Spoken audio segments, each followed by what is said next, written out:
Hello, all you rabid Lions fans, and welcome to Lions on the Prowl. News, rumors, and debates from the fans' perspective. Here's Marcus and Jim. Hello, Lions fans. Welcome to Lions on the Prowl. This is Jim. And this is Marcus. How's everybody doing? Today we have a very special guest, Jeremy Reisman from Pride of Detroit. He is the managing editor of Pride of Detroit, and we welcome you to the show. Thanks for having me. Appreciate you having me be here for a little bit. Dropping some knowledge. Hopefully.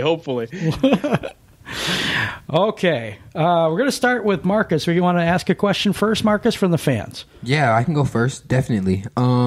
We have a fan, Van from Muskegon. He wants to know, why is our team stuck in mediocrity? You know, we've changed coaches a couple times in the past, right, years. And, we've changed offensive schemes, defensive schemes, but why do you feel we are still stuck right in the middle of the league? It's a tough question to answer, and I feel like if anyone had a real easy fix, then we probably would have seen it in Detroit already. In the past, pre-Matt Millen era, I think it was as simple as the Lions didn't have a quarterback. The Lions haven't had a Pro Bowl quarterback from basically 1950 to Stafford. So that's going to hold the team back, especially in the modern era where passing is so important in this league. But since Stafford's been around, I don't know. There's something to be said about keeping coaches around. Keeping some level of expectations, and when you're constantly shuffling GMs, constantly shuffling coaches, it's hard to maintain any sort of level of success. So I'm not saying necessarily they should have kept Jim Caldwell around. I would have liked to see him have one more year with maybe a more talented roster, because it takes time to roster build.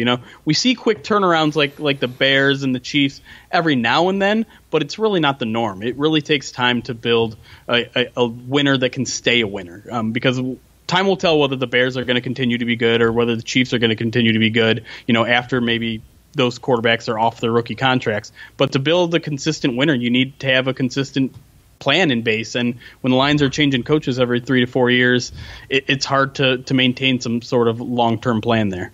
Yeah, I totally agree with you on that. I think that the consistency has been a problem in Detroit for many, many years, dating back to Wayne Fontes even. It's a long time ago, but I'm old, so. Yeah. So, I'll bring that out there. But it just seems like the reason we keep being steeped in mediocrity. This is just my opinion, but I think it's kind of every regime change you have, you got to bring your own guys in, you bring your own players in, and we continue to rebuild. And our drafting hasn't been that good either. Sure. I mean, just from my point of view, we haven't drafted well. I mean, you can't science the draft, though. That's what makes it hard. You know what I'm saying? That's what makes it hard to win in the draft, because you can't predict how a player is going to turn out. What's funny, though, is some of the fans also said, even before we picked Ebron, let's just give that as an example. I mean, the fans were going crazy about that. Aaron Donald's out there, Odell Beckham Jr.'s out there, and you picked this guy. And it's like, for us, it's like, as fans, we're not as smart as them. Well, it turned out we were. Yeah, it'll happen that way every now and then. Certainly drafting is the best and easiest way to build through your team, and you're absolutely right. The Lions have struggled in the past. We've seen a little bit of better, but there's no team out there that's 100% on their draft. Even you look at a team like the Patriots, they're a pretty average drafting team. So there's a little bit more to it than just the draft, but that certainly has held this franchise back for decades. Okay, we got this question from Bruce from Muskegon. It says, what are the odds that Matt Patricia being successful in Detroit? Success being making the playoffs consistently and winning in the playoffs? Yeah, that's, again, a nice, tough question there. Sorry. No, that's what I'm here for, right? I'm supposed to be the expert, I guess. So. Yes, you are. Yeah, I mean, I like him as a football mind. I think he's a very smart guy. I think he knows what he's doing. I've talked to him personally a couple times, and he makes it very easy to believe in what he's selling. There are some things that fundamentally I disagree with. He's all about defending the run and establishing the run. I think that's a little bit outdated. Not saying that it can't work in today's NFL, but it makes it a little bit tougher. And then I also have some questions he has as a leader. Obviously, there were some rough things going on in the locker room. You know, some of it might just be hearsay. Some of it might be actually going on. It's hard to tell fact from fiction there. But, you know, it was his first time as a head coach. And some people swear by him, swear by his methods. I mean, same thing with the Patriots. You know, we've heard people complain about them. You know, they work too hard, or they don't let their players be themselves when they're in the locker room and out there. So that can rock the boat with some players. I do think if in given time he gets the kind of players that he wants with the kind of disposition that he's looking for, and obviously the talent as well, I do think the Lions could be a consistent winner, and maybe not winning a playoff game every year. That's hard to do in this league. I mean, it's hard to be a consistent winner, period, in this league. We see, I know there's 3 or 4 teams out there that we see in the playoffs every single year, but there really is a lot of parity in the NFL. So, you know, I'm hopeful. I'm not sold either way at this point, but if I had to put a percentage on it, I mean, just because it's hard to be a consistent winner in this league, I would say like 20-25%. Wow. Oh, that's awfully low. I know that feels low, but if you could tell me right now, all right, for the next 5 years, the Lions have a 25% chance of being a consistent playoff team with playoff wins mixed in, I would take that. I would take that too. But exactly. It's from the perspective of misery, though. So yeah. So to kind of combine the first question and the second question, do you think Matt Patricia can lift us out of mediocrity? I think he can. I think given time, that's going to be the key. And I know Lions fans don't want to hear it. They don't want to hear wait, be patient, because obviously we've been patient for 60 years. It's been around that long. But, I mean, I truly believe that this system, especially on defense, is just going to take the time to get the right players in place. And the Lions took a big step this year, gaining a lot of talent on that defense. And I think we're going to see a big jump on defense. And then, obviously, you have a whole new offensive system to learn this year, too. So that's not going to be perfect right out of the gate. One of the former Lions offensive linemen, Jeff Schwartz, I think he says, usually you really don't grasp an offensive scheme until like week 10 of your first year. And he's smart. He's a smart guy. I listened to some of his stuff. He's a pretty smart guy. Yeah. And there are some familiar faces in that room. You know, some guys that have worked with, you know, either the offensive coordinator, Jeff Davidson, or the new offensive coordinator. But it's just going to take time for it all to come together. And again, it's frustrating when you see kind of counter examples like the Bears last year. Like they were so good off the bat. Why can't the Lions do that? Well, we have to see and wait and see if that was, you know, something that doesn't normally happen. Maybe the Bears aren't as good this year, or, you know, maybe they are. But when we're talking about normal things, normal building a franchise, it's just going to take a time, especially when you're learning a new offense and defense. Yeah, I totally agree with that. I also think, and I'm going to ask this question. It was a question from actually me. Hit me. Okay. What do you think of the offensive line? Ooh, I really am a believer in 4 out of 5 positions on that offensive line, but the thing that really intrigues me is the move from Frank Ragnow. So he obviously was playing left guard last year. They're moving him into center. I think that's going to be a positive move for everyone around there. The question is, who takes a spot as left guard now? Because it looks like Graham Glasgow is slipping over to right guard. And I kind of live by the rule that you're only as strong as your weakest link on the offensive line, and the Lions might have a pretty big weak link there. Wiggins or Ibushi, yeah. And those guys, guy in there. They're journeymans. They're at least experienced, so they know what they're doing out there. But talent-wise, I just don't know. For a team that's really trying to establish themselves as a running physical team, having that big of a weakness at left guard could be a big liability. So I'm higher on left tackle Taylor Decker than most people are. I'm happy with Rick Wagner at right tackle, and like I said, the 2 interior spots that are getting shuffled, I'm in favor of those moves. But that left guard position could really be a liability this year, and so my expectations are kind of capped at like a 7 out of 10 or something. So I'm not as high on Glasgow as maybe you are. I like Taylor Decker. I like Ragnow at center. I think he's going to be a much better center than guard. So I agree with you there. Right tackle, oh man. He's better than what we think he is, but still. Yeah. I mean, he comes over as an all-pro, and then, hasn't really played like that here. At least I don't think so. That's just my opinion. So everything that he just said, I agree with. I've been saying that since day one. Seriously, dude, I've been saying that since day one. Yeah. That left side, they need some work on that left side. They need some work. We'll see. There's been a little bit hype about Joe Dahl. I'm not sure I'm buying into that yet, because we can't. There's always seems to be a little bit of Joe Dahl hype around this time of the year, so we'll see. The fact that he got a little bit of first team reps during minicamp was interesting, but I'm not sure I'm going to read too much into it yet. I'm not either. I'm honestly thinking they're going to pick up a guard when people start cutting people. I think that's where they're going to get that help from. I don't see that on the roster at this point. I just don't. Wiggins is probably the best starter that we have, and I'm not thoroughly impressed with him. So I'm just hoping somebody gets cut loose. That we got plenty of cap room. I think we can make a deal, or we could swing a deal maybe for somebody, or we can get a free agent when they get cut. Yeah, the problem with that is just like there aren't a lot of teams letting starter worthy guards go. Like obviously the hope is maybe a veteran guy gets let go because there's a young guy coming up, but it's just so hard to find starting worth offensive linemen in this league. You're not really going to find a ton come September. It really is that, but it's like I just don't see the guys that we have. I mean, we've made some really good moves. Romeo Aquara, we acquired. We got Snacks, Harrison, mid-season. So he leaves enough cap room to be able to make those kind of deals, which in the past I haven't seen that before. Yeah, so I love the way that they structure their deals. At this point, I like what they're doing, and I can kind of see the vision. But right now, I don't see the offensive line as being that good. Yeah, we'll see. We'll definitely see. All right, Marcus, you got a question? Yeah. Compared to last year, what can we expect to see differently? We're gonna start with the offense.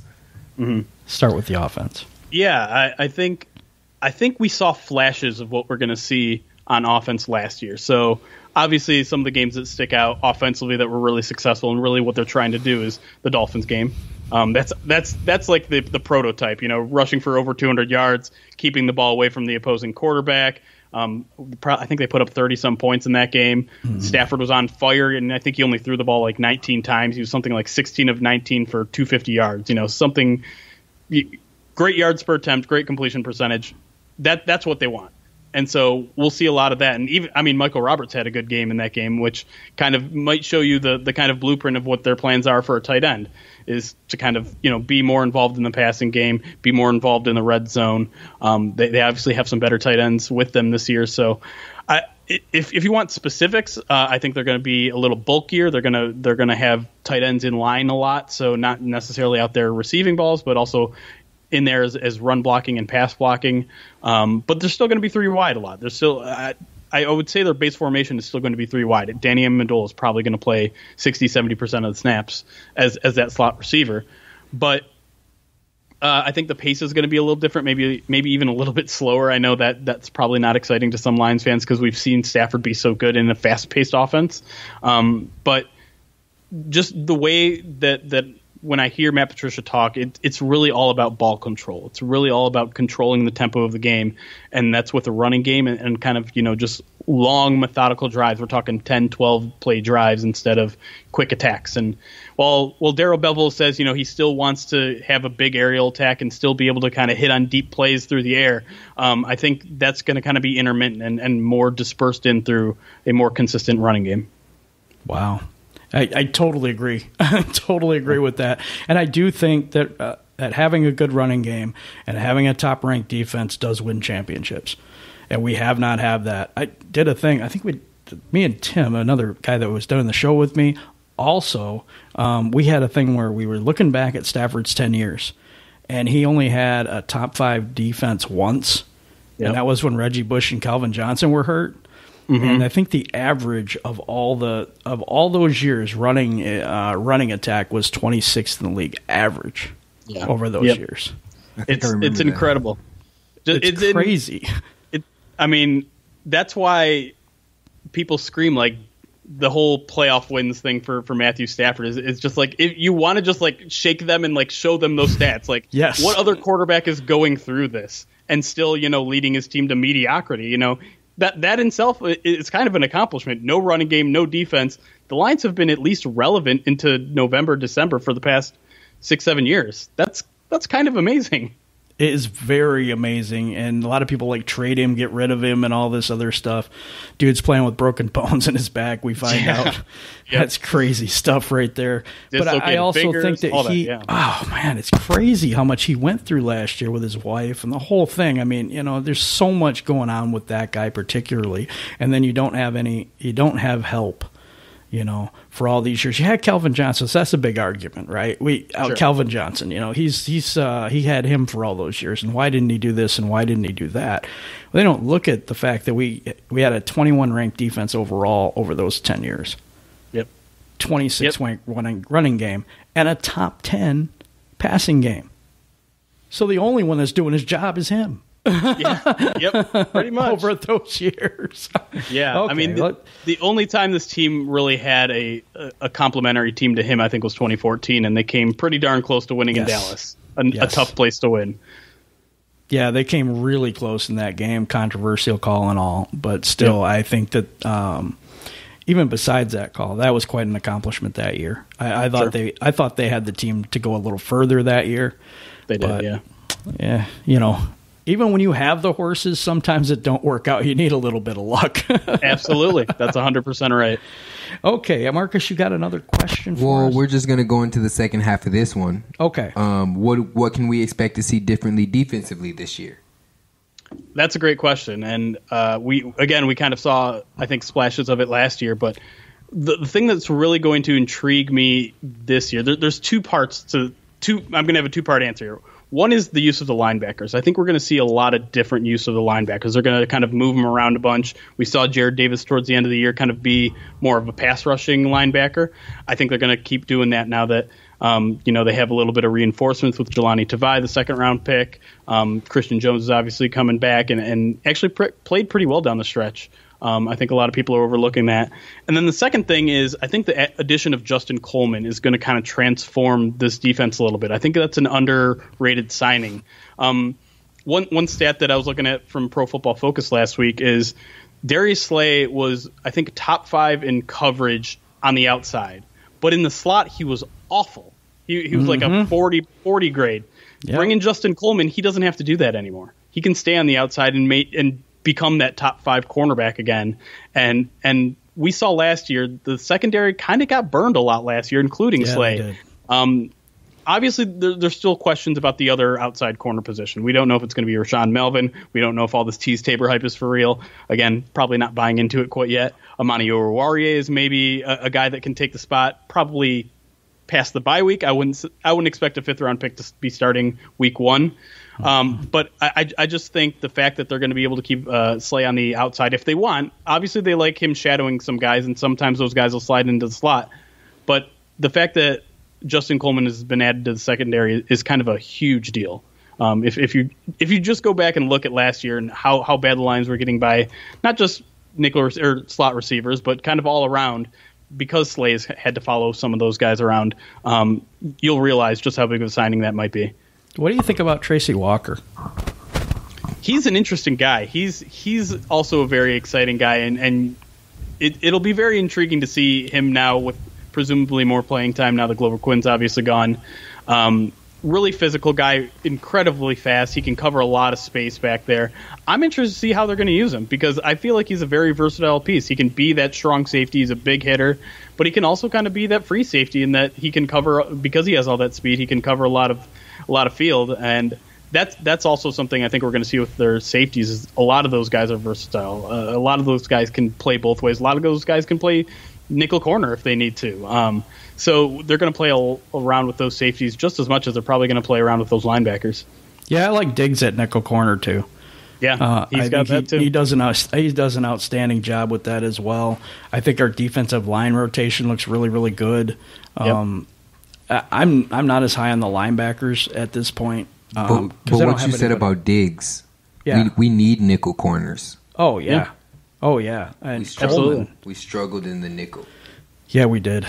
We struggled a lot. Yeah. Yes. Last year defensive moves not a great year. Not a good year. Snacks got here. We turned our run defense around. I like Trey. The thing I like about Trey Flowers is he's not just a pass rusher. He's very good against the run. I think people don't say that enough.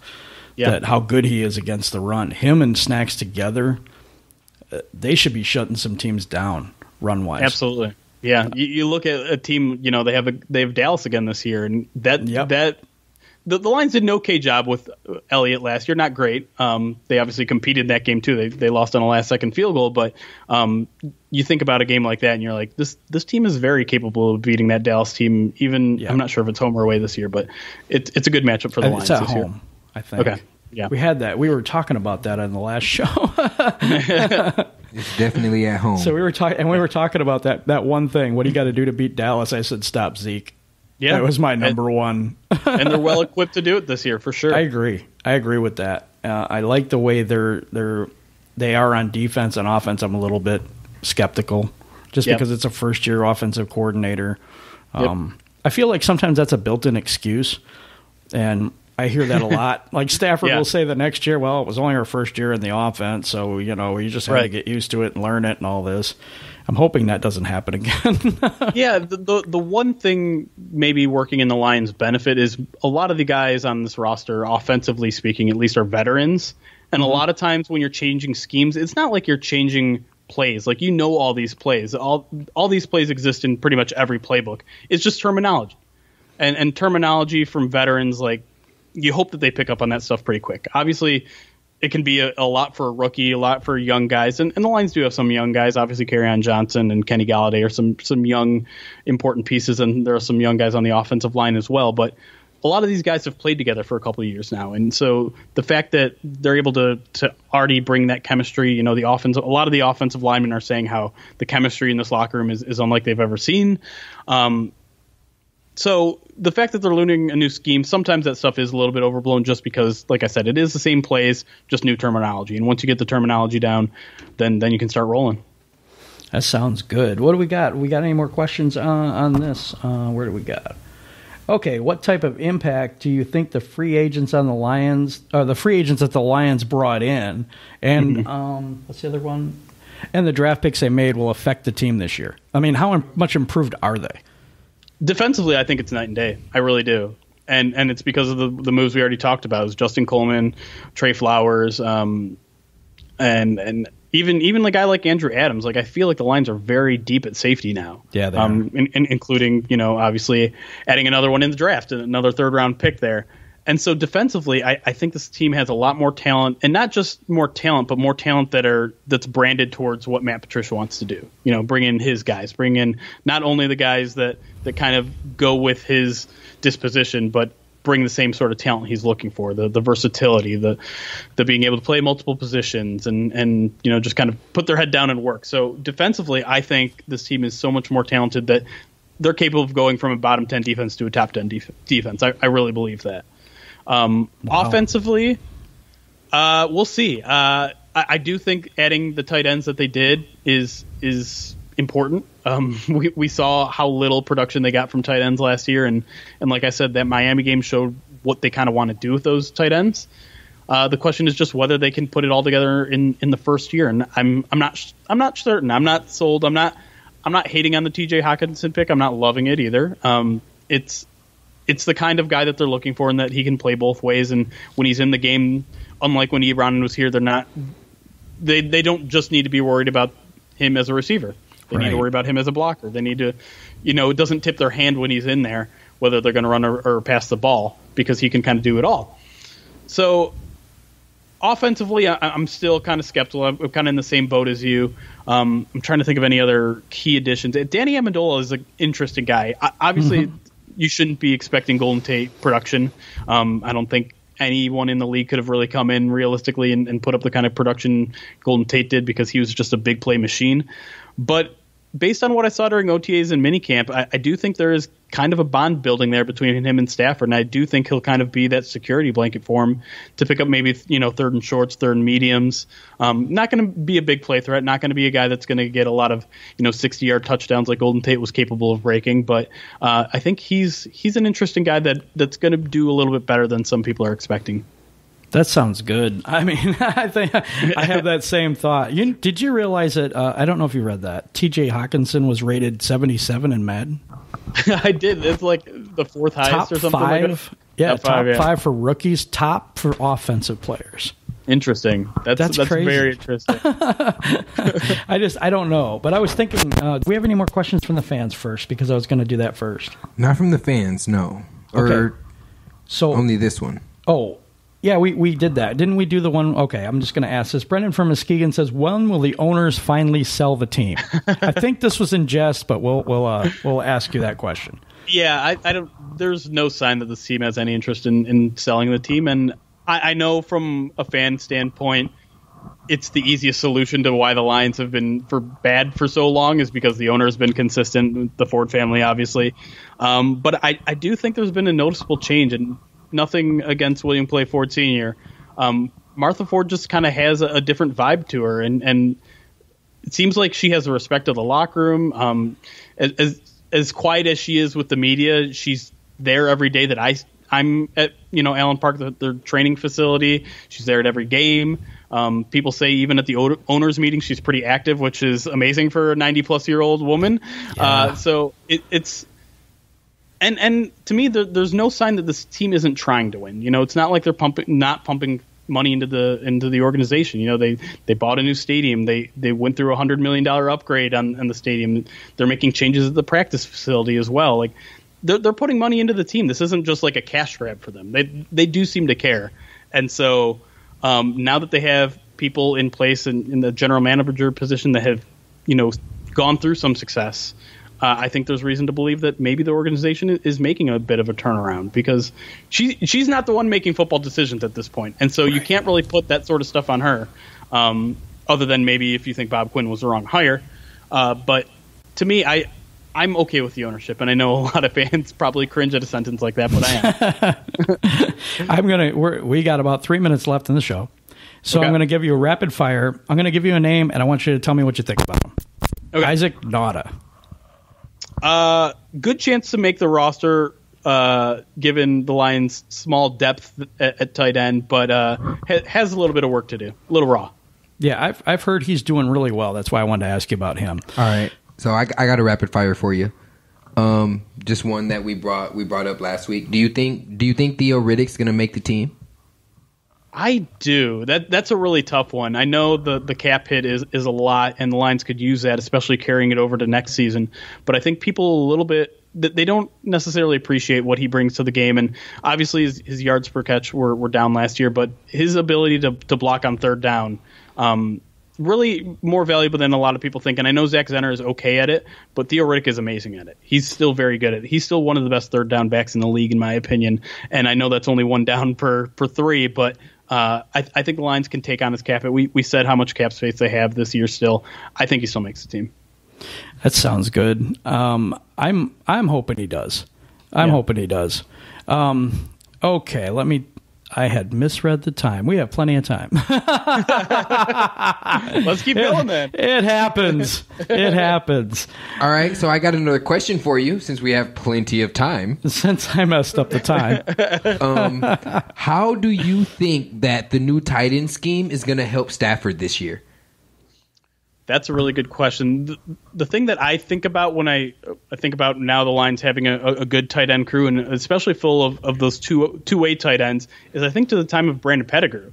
And a lot of people look at that time and think, wow, Pettigrew wasn't that good. But you look at his stats. I think one year he had 80-some catches, and the Lions' offense was okay back then. I think Stafford will thrive with good tight ends, and as long as Jesse James and TJ Hawkinson are as good as they're as advertised, I think he's gonna fall back on them as kind of that security blanket that I said he might be using with Danny Amendola. Stafford is good with tight ends. He really is, and I know it didn't work out with Ebron as much as it should have, but I do think that T.J. Hockenson and Jesse James are both more in that Brandon Pettigrew ilk, and that they're two-way players that can kind of slip out there while, pass blocking or run blocking and all that sort of, just kind of give a little more unique looks to the Lions offense, and that'll benefit Stafford for sure. Yeah, I just hope that Hockenson can catch better than Pettigrew. We had Megatron, and I called him Dropped Him as Prime. So I'm just letting you know. Yeah, he had his issues too. But I've heard some talk about 3 tight end sets. Have you seen any of that? A little bit. I would not be so surprised at all to see it at the goal line. The Lions, and a lot of way they use their tight end sometimes, that third one is in the backfield. We talk about their use of a fullback. Well, Nick Bawden tore his ACL last year, still hasn't really practiced during OTAs and minicamp. So if he's going to make the team, if Nick Bawden's going to make the team, he's going to need to get healthy real quick, because I think the Lions have no problem saying, you know what, maybe we don't need a pure fullback. Maybe we can just use one of our tight ends or in Joe occasional Dahl. formations. Or Joe Dahl. Joe Dahl did it a little bit last year as well. And you have to wonder if keeping a roster spot for a fullback is worth it, because the one thing we keep hearing from this organization is, like, if you're going to only do one thing for this team, you better be doing it really, really well, because we like guys that can do multiple things, whether it's special teams, whether it's play fullback and tight end, whether it's play fullback and linebacker like we saw last year with Nick Bellore.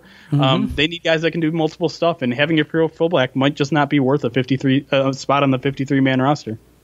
It brings me to one other point, another player, Jamal Agnew. Because we picked up Ty Johnson, do you think that he's expendable now, or do you think he's just that good kick returning? Yeah, and I posted this question on our site a couple weeks ago, and a lot of people thought I was crazy. I'm not so sure his spot is safe, and that is kind of crazy saying about an all-pro punt returner 2 years ago. But not only did they bring in Ty Johnson, but Agnew was this team's backup nickel corner, and I don't think he's that anymore. I don't either. With Justin Coleman, with all the safeties that can drop down and play that nickel corner position, his spot on the roster defensively just isn't that valuable anymore. And he's just going to have to show that he really is worth it that much on punt returns, because I know this team obviously loves special teams, so that he's got that working in their favor. But we've seen kickoffs diminish in their importance because of the new kickoff rules. Punt returns are still kind of important, but not necessarily. You get, 4 or 5 chances at a punt return per game. That's a tough sell for a roster spot. 4 or 5 games plays a game. Especially when that's all you do. Yeah. Like you said, and that's what I had brought up on the show. I think it was a month ago, maybe 2 months ago. But I had questioned whether he was going to make the roster simply because of the log jam at the defensive back position. Yeah. And then you bring in somebody that's been a kick returner before in the running back spot, where they like to keep 4 running backs. At least New England does, so I kind of base it off of that. Right. Yeah, the interesting part, though, is that Agnew did get most of the first-team reps at nickel corner during OTAs and minicamp, while Coleman was just kind of sitting out because of lingering injury. But, again, this is minicamp OTAs. That kind of spot is going to get one during training camp, and we'll see as it progresses who might drop down to that nickel position outside of Agnew. Another one I thought of, and I know that we have him starting at this point, but Wiggins. He has a big dollar contract. If we get rid of him, we save a lot on the cap. We don't have that guy here now, but if we did, I could see them cutting him. Yeah, I think it is a little bit redundant to have both him and Ibushi. I feel like one of those two needs to win out, because the Lions will have a veteran guy. I don't know if there's a need for 2. Obviously, the more depth, the better. But considering both those guys are kind of wishy-washy anyways, those are both guys that you'd probably rather have as backups than starters. You don't need 2 backups. You do one solid starter, one good backup. And so I think there's a chance either Ibushi or Wiggins go. At this point, I don't really have a feeling which one is more on the inside and out. Obviously, Wiggins has experience in terms of chemistry with this offensive line, with how much he played last year. Yep. Ibushi also has experience with the offensive coordinator, so he's got that leg up. Again, that's a position I think might get won during training camp. Yeah, you're probably right. I think it's $3 million you save on Wiggins if you cut him. Yeah. So I think that could probably be the difference, to be honest. But I don't know that. I would at this point, I would keep both because I don't see anybody over the other one or whatever, and I don't see a really good backup at the position either. Yeah. Joe Dahl's okay, but I don't know. Everyone's kind of throwing their hope into the Wisconsin undrafted rookie Bo Benshaw, but oh wow, yeah. Anytime you're crossing your fingers on undrafted rookies, you're kind of in deep waters there. Well, I mean, he is from a Big Ten school. I mean, that says something, but he wasn't drafted. That doesn't mean anything necessarily. We've had a bunch of undrafted free agents that go on to have great careers, but I just don't know that that's going to be him at this point. I don't know personally. I don't know if he makes it as a backup even. I think he might be practice squad. You could be right. I mean, the fact that he went undrafted shows that he wasn't that highly regarded, and he could clear waivers. Obviously, there was a lot of claims for him, though. I think the reports out there that 20-some teams were trying to sign him after he got drafted. So there is some interest there, but the fact that you go full 7 rounds without being drafted kind of puts you behind the 8 ball a little bit. Yeah, that kind of bothers me. I'm not too high on him at this point. I'd have to see a little more from him. But of course, we got training camp coming up. There's a lull in everything like right now. There's not a lot of news going on, so it must be tough for you guys over there. Oh yeah. You kind of just have to run with like some series. Like we're going over every player's 2018 season, and we're ranking the positions at the NFC North, which is a fun thing for people to look at. But yeah, there's not a lot of news items right now, and you kind of. Because things get so crazy during training camp and cuts and things like that, you're just kind of using the opportunity to catch your breath a little bit. Exactly. We were doing like teams that we're going to play this year. We're like going through those teams and what changes they made and how they might stack up against us and stuff like that. So we've been going through some of that stuff, looking a little closer at the free agents and things like that, because those are the stories right now. You just got to dig deeper. Absolutely. Oh, goodness. Trying to think of anything else that I wanted to ask. I mean, I got a couple more things. Oh, go ahead, Marcus. Jump right in, man. I've been dominating this. Yeah. First I want to know, who do you think is going to make the biggest impact on offense? Like free agent, rookie-wise, newly acquired player. I think it's probably going to be Hockenson. I mean, hopefully it is. Obviously, spending that much draft capital on a guy, you're hoping Hockenson not only becomes a great player, but starts off as one. You don't draft a guy in the top 10 without expecting him to make some sort of immediate impact. Now, I'm not expecting a 700, 800-yard season from him or anything like that, but I'm expecting, as we were mentioning before, just kind of versatility in offensive looks, a little more unpredictability on offense, and I would expect a good, 30-some catches from him and maybe like 500 yards. I think that's a realistic expectation from him. And I would say that's probably around the kind of production you're going to get from a guy like Danny Amendola, too. So maybe those two are on the same levels in terms of like offensive stats. But in terms of overall impact, I think Hawkinson's going to make a bigger impact.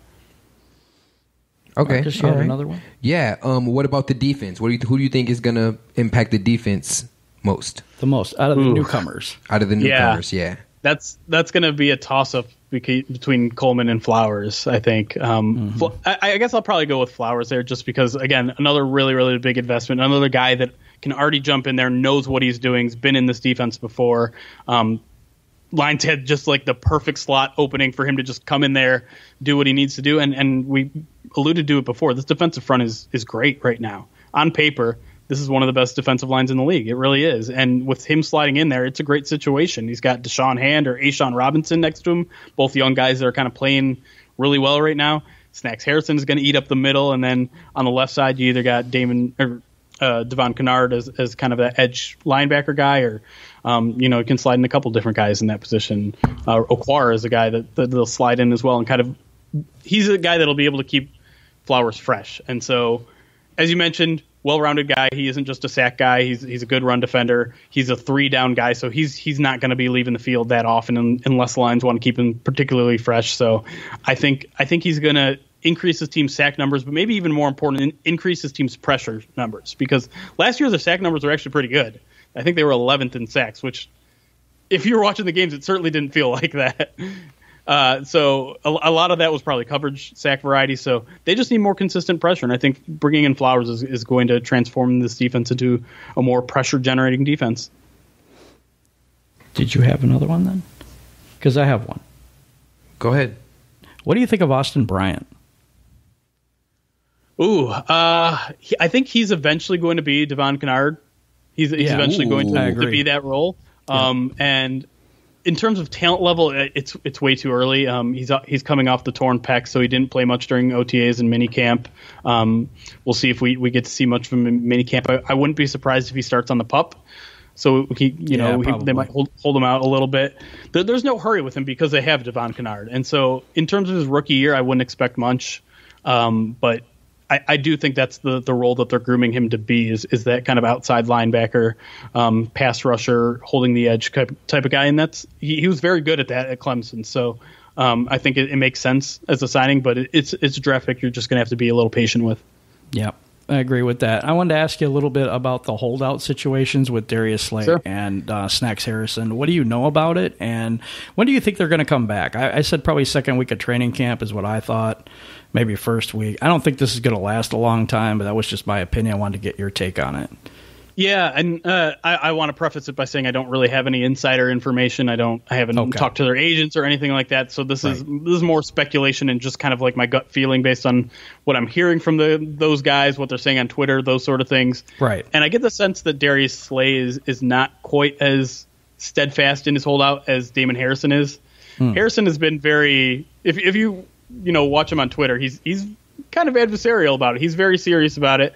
Darius Slay has been active. We've seen him go to high schools and help out. Like, he's still very active in the Detroit community. It seems like he fully intends on playing. I don't think there's a chance that Darius Slay holds out into the season at all. Damon Harrison, I'm not so sure. I don't know. It's tough. He seems. I mean, he's a very hard-headed guy, and I don't mean that as an insult at all. I appreciate guys that stick to their morals like that. And in most cases, I'm kind of with the players on this, but that's kind of a whole different thing. In terms of when all this ends, I think Slay, I wouldn't be completely surprised if he's there on day one of training camp. Not saying he will, not saying he won't, but just because I get that sense that he's so involved in the Detroit community, chomping at the bit to be out there, it seems, that I wouldn't be surprised to see that one end fairly quickly. The question really is about Bob Quinn and whether he's willing to do any of these extensions, because he has a couple other extensions to worry about in Graham Glasgow, A'Shawn Robinson, a couple guys that their contract ends this year, at the end of this year. Right. And he typically doesn't do those until either middle training camp, end of training camp. But we've never seen him deal with a holdout. We've never seen him have to deal with an extension maybe before training camp, because obviously you want all these guys there on day one if you can. So maybe that pushes the deadline a little bit up for Bob Quinn. Maybe maybe we see a deal done in the next couple weeks right before training camp starts. I wouldn't be surprised. The question just is where Bob Quinn's priorities lie. And to me, I think it's a little more likely that the Darius Slay deal gets done. And even though I think Damon Harrison has the better argument of the two, that he's getting underpaid. But with Slay, I would expect an early resolution. Snacks wouldn't surprise me to see it push into the preseason, maybe even the regular season. Wow, that's I did not think that was going to happen, because I don't think Bob Quinn's going to fold on this. I really don't. It's kind of not. I'm going to say this. It's not the Patriot way. Patriot way. Or the New Lion way. Let's put it that way. New Lion way. That's even worse. That's even worse. New Lion way. But yeah, it's just my personal opinion. Like I said, like you said, gut feeling. I really do believe that. I think Slay, you're right, but I also think that I think Snacks will be there too. I do. I hope so. And maybe not in training camp. You might be right. Maybe he just doesn't run a run. I'm just kidding. It's very possible. Right? He saw that. He was like watching film from last year and decided, nah, I don't want to do all that. Hey, he's 30. He's played at the level he hasn't made a Pro Bowl. He's earned a little rest. I agree with that. All right, we're going to wrap it up. We really appreciate you coming on with us, Jeremy, and it's been a heck of a week. I hope you had a great 4th of July, by the way. I did, thank you. And Marcus, you want to say anything before we head out? Yeah, thanks, man. We really appreciate it. I hope the weather is nice there. I hope it ain't as hot as it is here. Boy, it's but hot granted, here. you got the ocean, so you're good. You know what I'm saying? You got the ocean right next to you. I moved back to Michigan, so I'm right there with you. Oh, so it's okay. hot for you too. Okay, all right. I'm dying here too in the humidity. All right. Well, That's killing that me. is the end. We are 8 seconds left. So have a great one. We appreciate you being here. One Pride, Lions on the Prowl.